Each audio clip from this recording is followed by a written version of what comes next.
Tobe Davis here with another Agave Spirit Symposium, this time coming to you from the sultry environs of the Agave Spirit Sauna, where it's a sultry 190 degrees Fahrenheit, and the subject today is going to be to steam or not to steam. That is the question.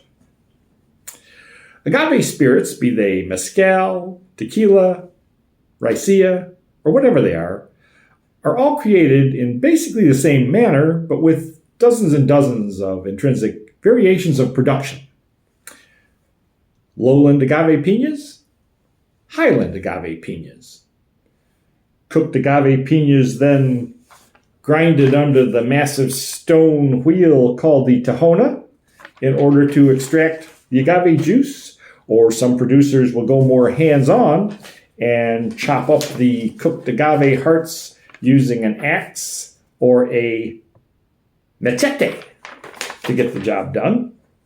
And still other agave spirit producers will go even more high-tech and put the cooked agave piñas through a shredder.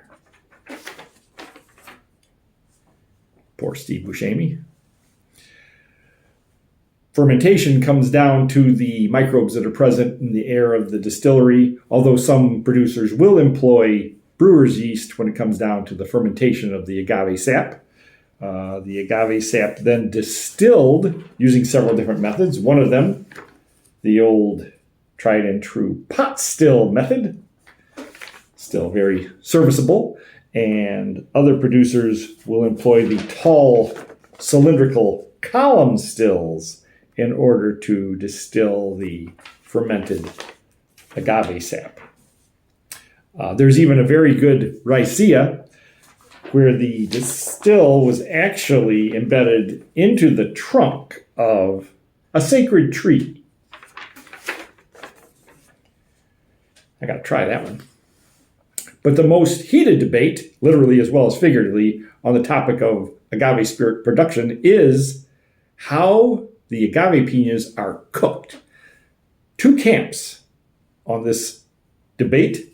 One of the camps believes that the agave piñas should be cooked in a wood-burning oven or in a stone-lined earthen pit, where the other camp believes that the agave piñas should be cooked in a steam oven or a giant pressurized steam autoclave.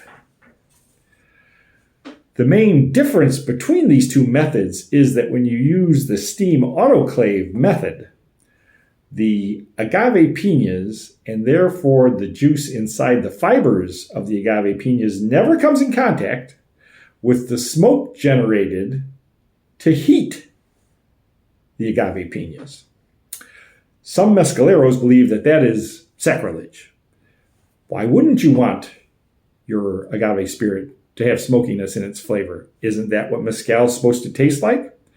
I've read some reviews where a mezcal was given a particularly low score simply because there was almost no smoke flavor to it at all. Where this might be true on the one hand, on the other hand, it could be argued, why did you buy that agave spirit? Did you buy it for smoke flavor, or did you buy it for the flavor of the agave? I've tasted some mezcals where the smoke flavor was so dominant that you barely tasted any of the agave flavor. It was like licking an ashtray. So in my opinion, the best mezcals and agave spirits are those where the smoke accentuates the flavor of the agave used for the spirit and doesn't overpower it.